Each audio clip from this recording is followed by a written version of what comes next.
ভাবনামুখের আরেক এপিসোডে আপনাদের সবাইকে স্বাগত। ইন্ট্রোডাকশন টু বাথরুম, সাংবাদিকতা অ্যান্ড ডগস ইকোনমি।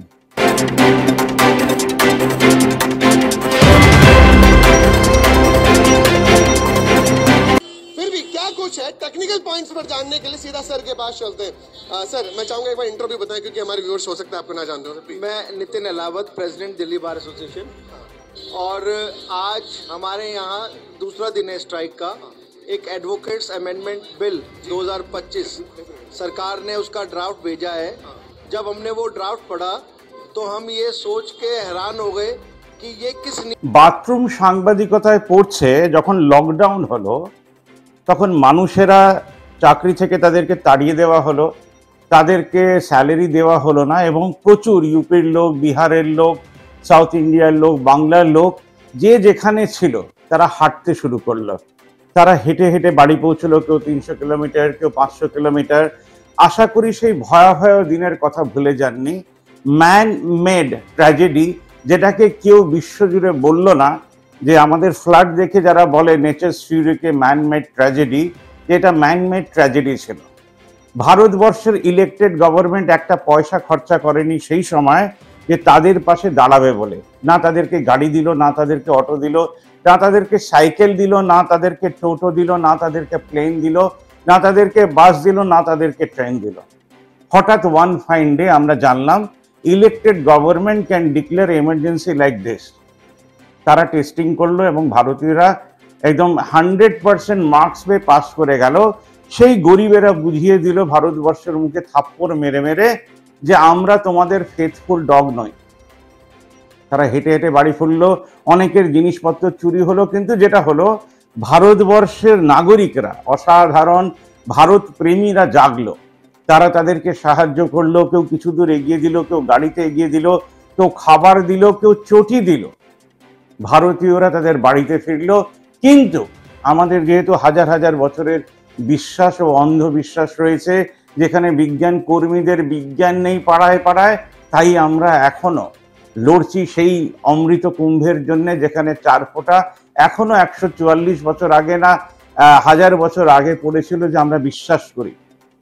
আমরা জানি যে মানুষেরা হেঁটে যাচ্ছে। আমাদের দেশের বর্ণনা যেখান থেকে শুরু হয় সেখান থেকে শুরু করি। আমাদের রেলের ভেতরে দেখবেন 72 জনের জন্য 4টে বাথরুম, আর 77 বছর লেগেছে প্রায় সুলা ইন্টারন্যাশনাল আসার আগে আমাদের দেশে গভর্নমেন্ট বাথরুমই মেনটেন করতে পারেনি। তাই কোটি কোটি লোকের কথা শুনলেই আমার মনে হয় কোটি কোটি লোক সকালবেলা উঠে পটি করছে, পেচ্ছাপ করছে, সেটাকে পরিষ্কার করবে কে?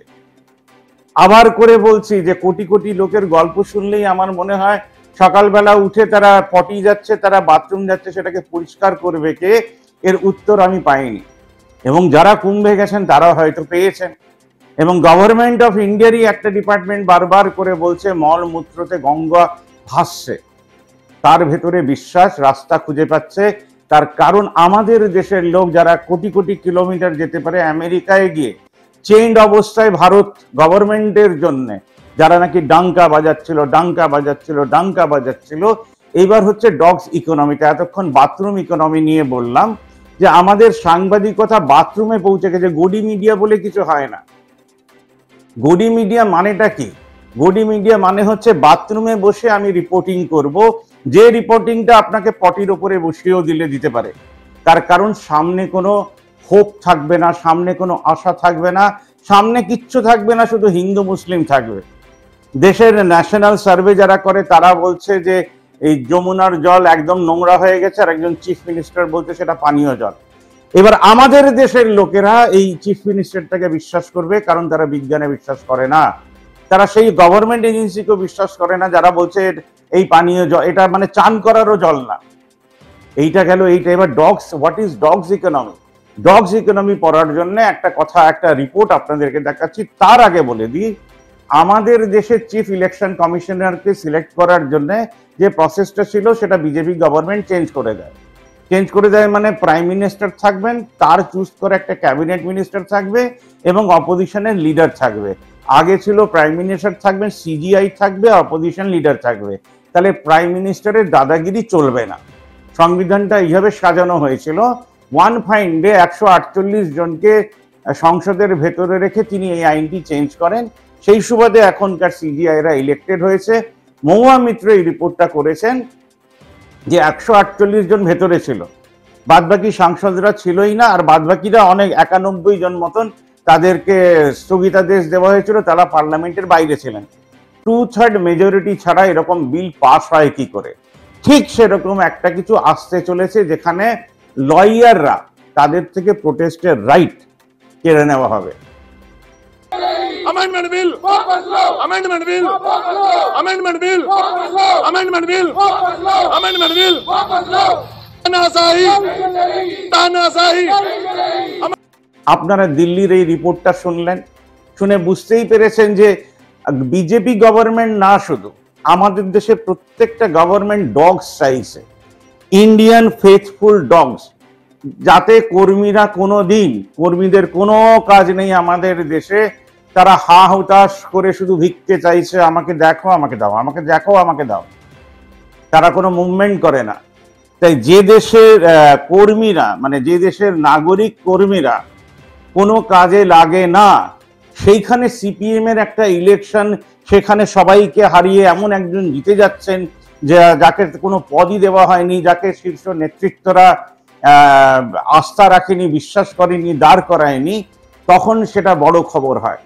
এবার ধরুন আমি জিতেও গেলাম, সবাইকে হারিয়ে, যেমন নেতাজি কংগ্রেসে জিতেছিলেন, তারপরে কাজ করতে পারেননি, তিনি তো ফেথফুল ডগ রয়েছে, সিপিএম এর ফেথফুল ডগেরা রয়েছে চারিদিকে।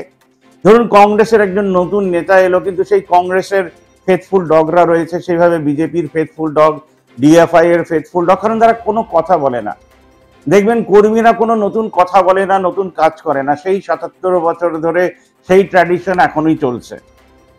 তাই আমাদের দেশ ন্যাশনাল চ্যানেলগুলো কর্পোরেট এবং গভর্নমেন্টের টাকা নিয়ে বাথরুম সাংবাদিকতা করছেন, যাতে আপনাকে বাথরুমে পৌঁছে দিতে পারেন এবং আপনার সামনে কোনো আশা থাকবে না।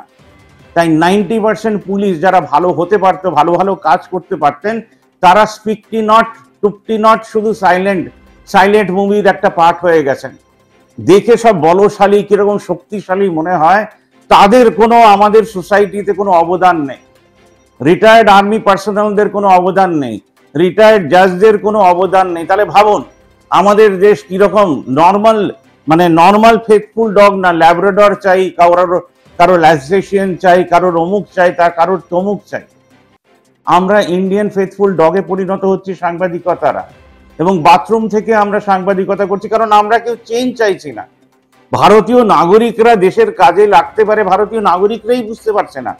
তাই তারা ভাবছে 5 বছর পরে একটা ভোট দিলেই হয়ে যাবে। শুধু ভোট দিলে হবে না, আপনাকে কিছু করে দেখাতে হবে। তাহলে গভর্নমেন্টকে ঘুম থেকে উঠতে হবে এবং তাদেরকেও করে দেখাতে হবে।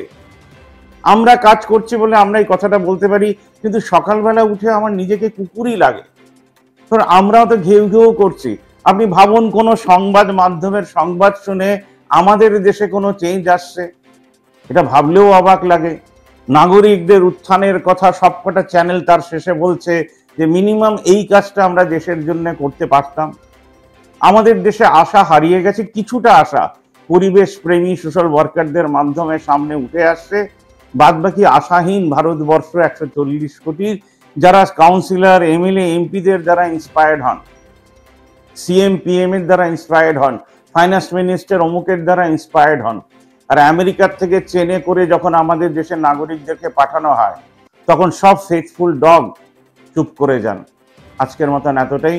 বাথরুম সাংবাদিকতা আর রাস্তার কুকুরে আমাদেরকে পরিণত করছে আমাদের দেশের পলিটিক্যাল সিস্টেম। আশা করি একদিন এরও প্রতিবাদ হবে।